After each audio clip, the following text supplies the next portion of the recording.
E lembre-se, eu falei isso hoje pela manhã e eu repito para os que não estavam: eduque seus filhos pensando nos seus netos. A Bíblia sempre fala sobre gerações. Você é um pai de gerações. Eduque seus filhos de forma que os seus netos digam: meu pai me ensinou isso porque o meu vô ensinou isso para ele. Tenha essa perspectiva. Tenha essa perspectiva. Vamos orar? Senhor, graças te damos por podermos estarmos na tua casa, podermos estarmos reunidos como família da fé. E nós te agradecemos, Senhor, por o Senhor estar conosco através do teu Espírito Santo, que aquece o nosso coração, que ajuda a nos compreender a tua palavra. Pedimos neste momento que o Senhor fale conosco, que o Senhor abra o nosso entendimento, cative a nossa atenção para compreender a tua palavra, para aplicá-la, Senhor, na nossa vida durante a semana, de forma que ela produza fruto, que ela faça diferença em nós. Em nome de Jesus que oramos. Amém. Vamos continuar nossa exposição no livro de Ruth. Por gentileza, abra sua Bíblia comigo no livro de Ruth. Hoje nós leremos o capítulo 2.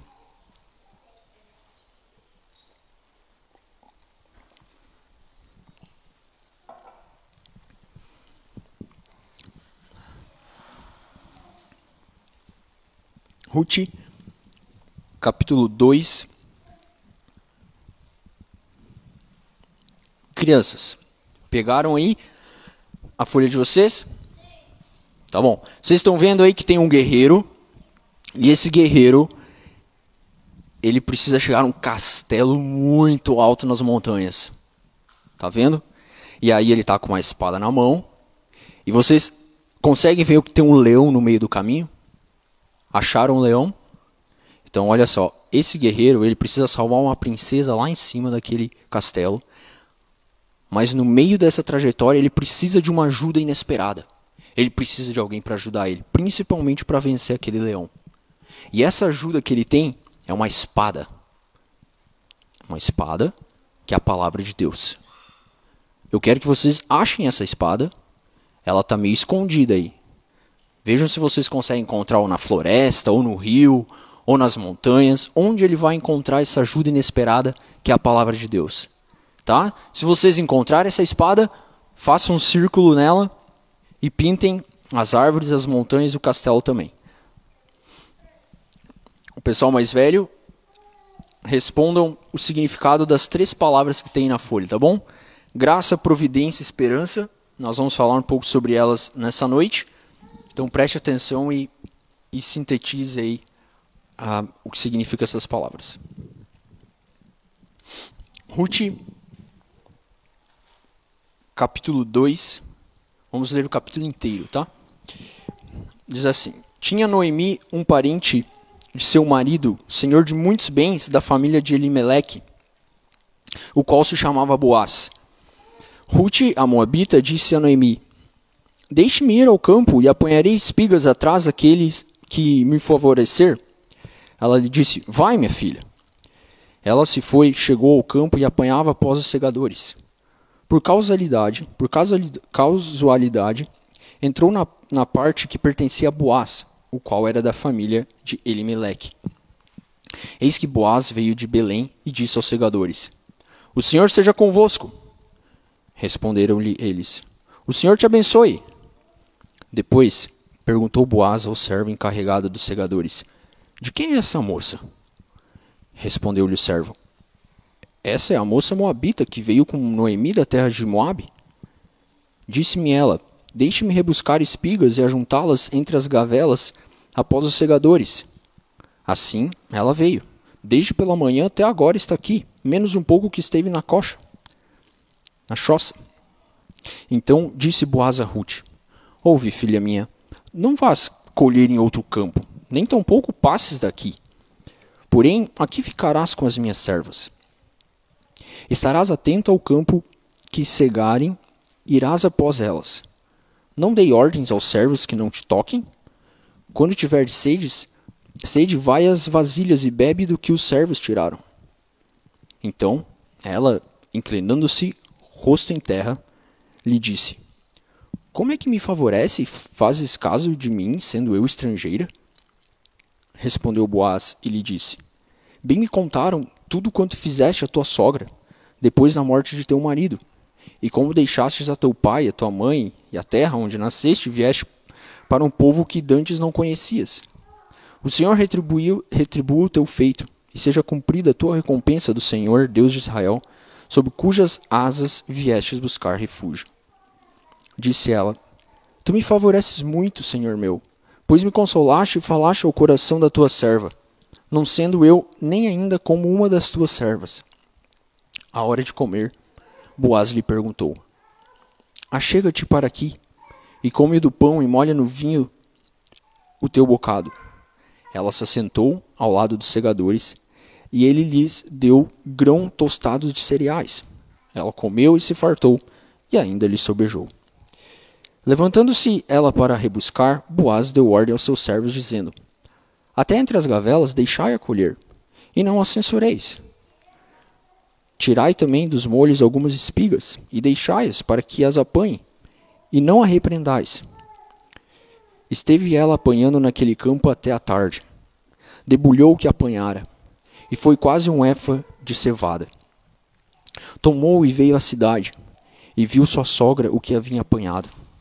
Também o que lhe sobejara, depois de fartar-se, tirou e deu à sua sogra. Então lhe disse a sogra: Onde colheste hoje? Onde trabalhaste? Bendito seja aquele que te acolheu favoravelmente. E Rute contou à sua sogra onde havia trabalhado e disse: O nome do Senhor em cujo campo trabalhei é Boaz. Então Noemi disse à sua nora: Bendito seja ele do Senhor, que ainda não tem deixado a sua benevolência, nem para com os vivos, nem para com os mortos. Disse-lhe mais Noemi: Esse homem é nosso parente chegado e um dentre os nossos resgatadores. Continuou Rute, a moabita: Também ainda me disse: Com os meus servos ficarás, até que acabem toda a cega que tenho. Disse Noemi a sua nora, Rute: Bom será, filha minha, que saiais com as servas dele, para que noutro campo não te molestem. Assim passou ela a companhia das servas de Boaz, para colher até que a cega da cevada e do trigo se acabou, e ficou com a sua sogra. No nosso último episódio no livro de Rute, o capítulo ele termina nos oferecendo esperança.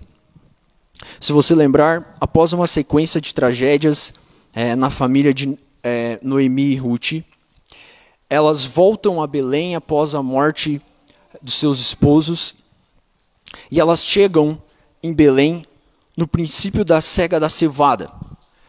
Noemi chega em Belém completamente desamparada, sem nem um pouco de esperança. Ela diz: Olha, não me chame de Noemi, não me chame de agradável, me chame de Mara, de amargurada, porque eu não tenho mais esperança nessa vida. Ela insiste para que as noras dela saiam, diz: Olha, para mim está tudo acabado, não estraguem a vida de vocês também me seguindo. Mas Rute, insistentemente, pelo Deus de Noemi, decide segui-la, e elas chegam então em Belém no início da cega da cevada, ou seja, quando tudo dá errado, ainda há esperança. Foi assim que nós terminamos da última vez. No capítulo 2, neste capítulo que nós acabamos de ler, o capítulo ele nos mostra que essa esperança ela se torna realidade. Que essa esperança que elas tiveram quando elas chegaram em Belém, ela se torna realidade. Então nessa noite eu quero falar um pouco sobre uma ajuda inesperada. Uma ajuda inesperada. Veja só, o capítulo 2 começa mostrando no verso 1 que Noemi tinha um parente de seu marido, senhor de muitos bens da família de Elimeleque, qual se chamava Boaz. O capítulo começa nos informando que Noemi tinha um parente rico. Um parente rico, e claro, agora ela voltando para sua cidade natal, uma cidade pequena, ela podia contar com a ajuda desse parente. Você tem um parente rico? Talvez você seja o rico da família, ou talvez você possa ter um parente rico. Mas essa relação entre parentes é bastante interessante. não é? Mesmo que você não tenha uma afinidade às vezes tão grande, dependendo, né, de onde a pessoa está, pelo simples fato de você ser parente, parece que a pessoa às vezes está numa certa obrigação de te ajudar, dependendo do nível de grau de parentesco. Esse parente, Boaz, era um parente bastante próximo. Na minha família, por exemplo, eu tenho 3 tios que moram em Gramado. Eu tenho um tio, 2 tios que moram no litoral de Santa Catarina, Itajaí e Ilhota. E eu tenho um outro tio que mora em Foz do Iguaçu. Pontos turísticos, né? Então, a gente às vezes nem mantém uma relação tão próxima assim durante o ano, mas quando a gente precisa fazer um passeio, é na casa dos tios, né? Porque são parentes. O que o verso está nos informando é mais ou menos isso. Imagina, não tinha WhatsApp, não tinha telefone, Noemi tinha ficado 10 anos fora de Belém e agora ela volta e tem esse parente. Boaz talvez nem lembrasse dela ou algo do sentido, mas ele era rico e ele poderia ajudá-la nessa situação desesperadora que ela chega. Ela chega sem esposo, sem filhos, sem perspectiva alguma de vida. Sem perspectiva alguma de vida. E aí, diante disso, nós vemos que Ruth, a Moabita, isso é muito interessante, ao longo desse capítulo, se você ler ele detalhadamente, você vai ver que o autor trata de nos enfatizar, chamando Ruth de a Moabita.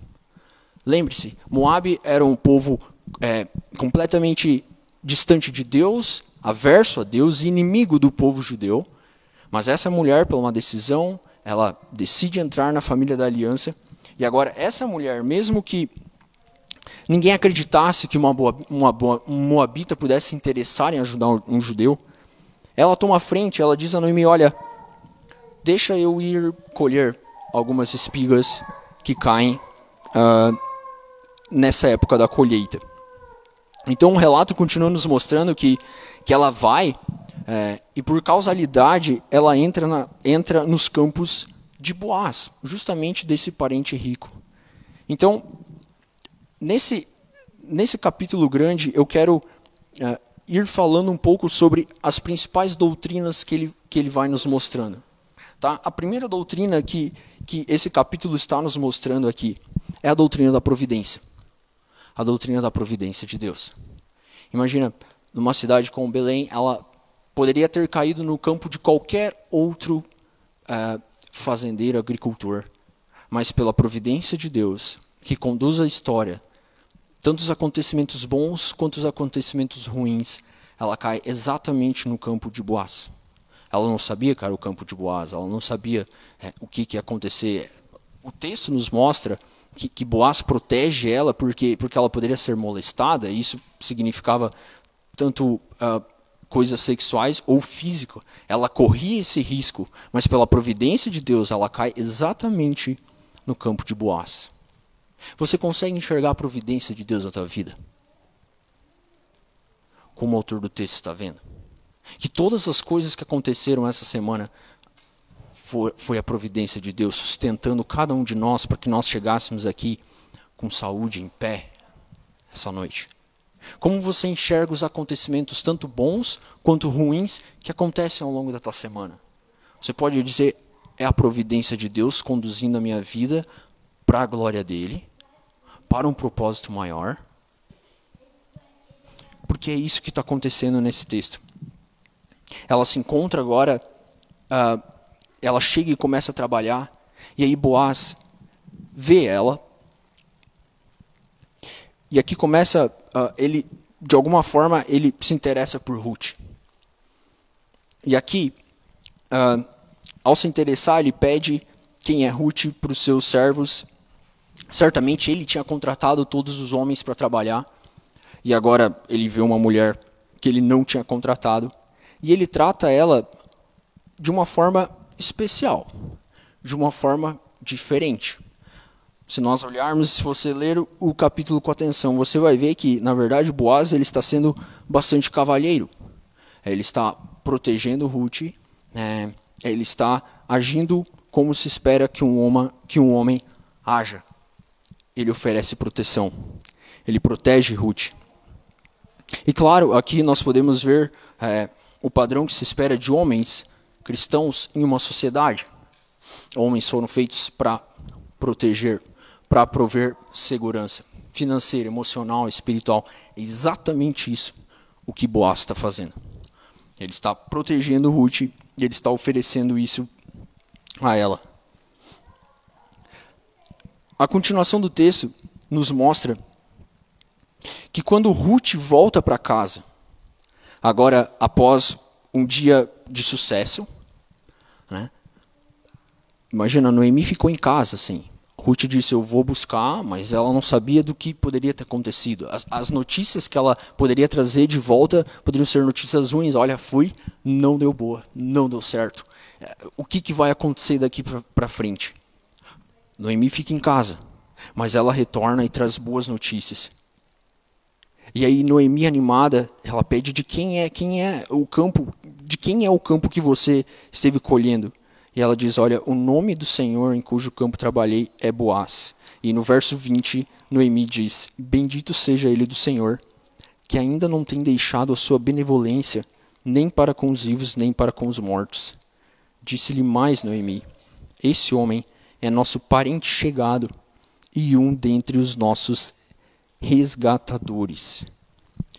Essa cultura que Israel mantinha era uma forma de tentar fazer com que não houvesse pobreza em Israel, eliminasse o máximo possível da pobreza, porque os resgatadores eram aqueles parentes mais próximos que ficavam na obrigação de quando alguém morresse da família, ele assumisse todas as responsabilidades. Se casasse com a viúva, se ele perdeu sua esposa, se casasse, a gente falou sobre a cultura do levirato, se casasse com ele, com a viúva, e da mesma forma oferecesse todo tipo de segurança. E Boaz era este homem. Era um homem rico e ele era o resgatador. Bom, qual que é a doutrina que nós podemos aprender desses versos? Quem é o nosso resgatador? Quem é o nosso resgatador? Cristo faz algo muito similar ao que Boaz fez com Ruth. Cristo, quando ele vem, ele nos resgata de uma condição miserável, exatamente da mesma forma que Noemi e Ruth se encontravam, sem perspectiva nenhuma de vida, sem esperança, sem saber o que aconteceria da vida delas ali para frente. Cristo faz exatamente o mesmo por mim e por você.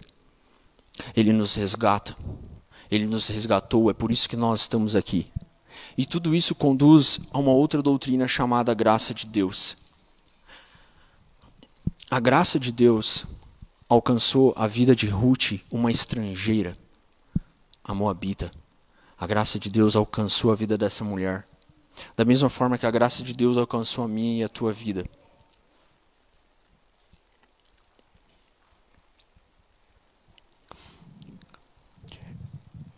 E juntando essas principais doutrinas da graça de Deus e da providência de Deus, tudo isso deveria gerar em nós, como está gerando, como esse texto está nos mostrando, uma esperança. Uma esperança. As coisas estão melhorando. As coisas estão melhorando na vida de Ruth e de Noemi. As coisas estão progredindo, estão se tornando cada vez melhores. A história começa com tragédias após tragédias, com pessimismo explícito, mas as coisas estão melhorando. Quando aparece um resgatador. E isso é a vida cristã. Eu e você somos chamados, a partir do momento que Cristo nos resgata, a começar a olhar as coisas com uma perspectiva de esperança.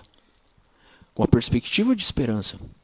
No otimismo de que, mesmo que acontecimentos ao longo da nossa semana são ruins, mesmo que nós lutamos contra pecados, e eu tenho certeza que todos nós aqui lutamos contra pecados essa semana, que nós fizemos coisas das quais nós não teríamos coragem de falar em público, porque nós somos pecadores. Mas o Espírito Santo de Deus está trabalhando em nós. E isso faz com que eu e você tenhamos esperança. É o que Paulo faz. Dos três que permanecem, a fé, a esperança e amor. Você consegue enxergar as coisas na tua vida com essa perspectiva de esperança e da providência de Deus? É a reflexão que Cristo chama os cristãos a fazer. Olha os pássaros. Olha os pássaros. Não falta nada para eles. Olha as plantas. Eles têm tudo. Uma pessoa que convive contigo diariamente, como ela descreveria você? Como uma pessoa esperançosa, otimista? Sim. É muito bom, ela dizeria assim, é muito bom conversar com ela, porque tu conversa com ela uma pessoa alegre, uma pessoa contente, uma pessoa satisfeita, uma pessoa otimista que está passando por dificuldades, mas está contente com o Senhor. Eles descreveriam dessa forma, ou eles te descreveriam como uma pessoa pessimista? Está tudo sempre muito ruim, o mundo está acabando, as coisas não vão melhorar muito. Como as pessoas que convivem contigo te descreveriam?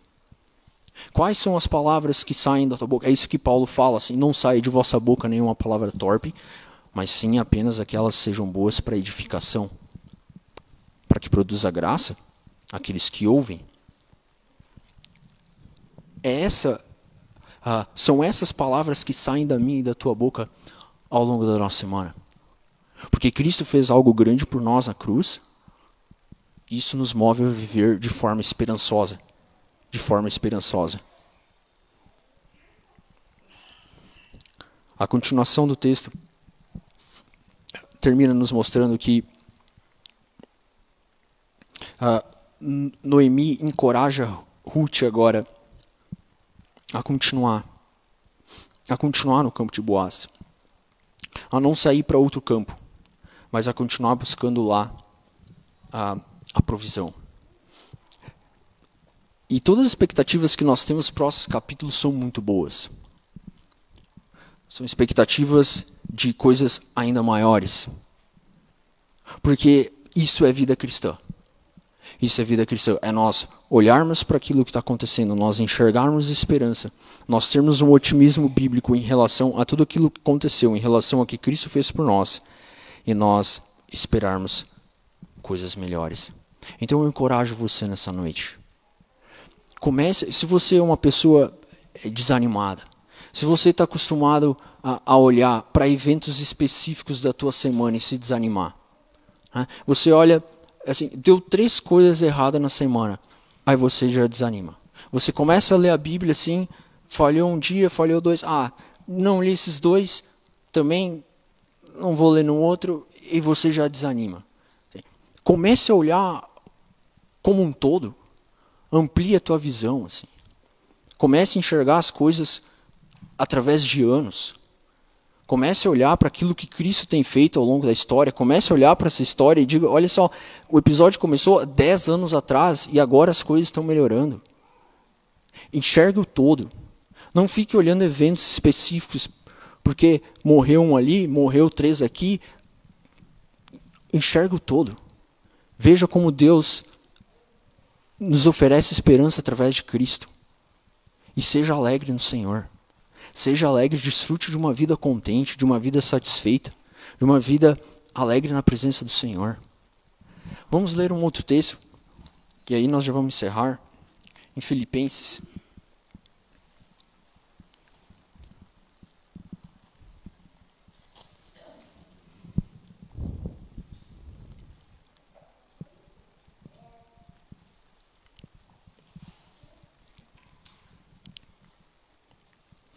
Filipenses,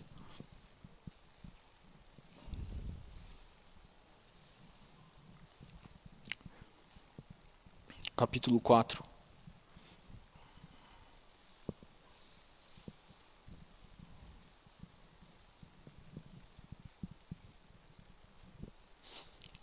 Filipenses capítulo 4, verso 1. Diz, portanto, meus irmãos, amados e muito saudosos, minha alegria e coroa, sim, amados, permanecei deste modo firmes no Senhor. Rogo a Evódia e rogo a Sinti que pense concordantemente no Senhor. A ti, fiel companheiro de jugo, também peço que as auxilie, pois juntas se esforçaram comigo no Evangelho. Também com Clemente e com os demais cooperadores meus, cujos nomes se encontram no livro da vida. Alegrai-vos sempre no Senhor. Outra vez vos digo, alegrai-vos. Seja a vossa moderação conhecida de todos os homens. Perto está o Senhor. Não andeis ansiosos de coisa alguma. Em tudo, porém, sejam conhecidos diante de Deus as vossas petições, pela oração e pela súplica, com ações de graças. E a paz de Deus, que excede todo entendimento, guardará o vosso coração e a vossa mente em Cristo Jesus.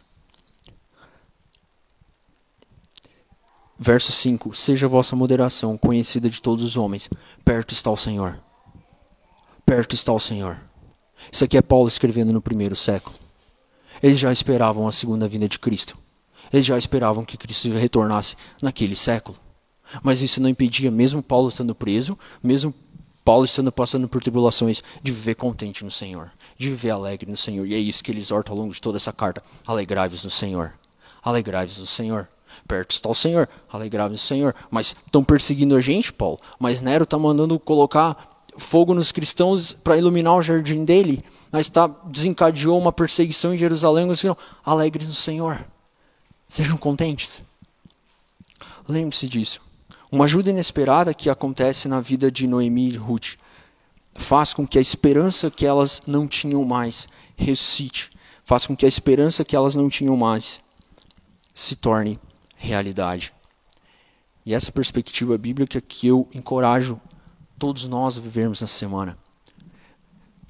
Que a nossa semana seja uma semana abençoada na presença do Senhor e que as dificuldades e lutas sejam apenas um impulso para nós nos aproximarmos ainda mais dele. Vamos orar?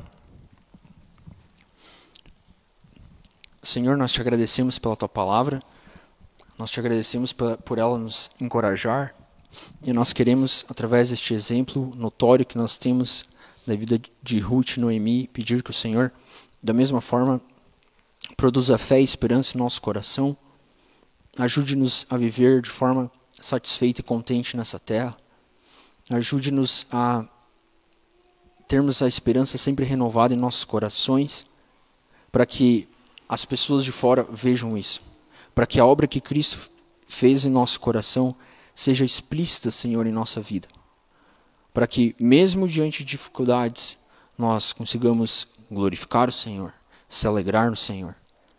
É em nome de Jesus que nós oramos. Amém.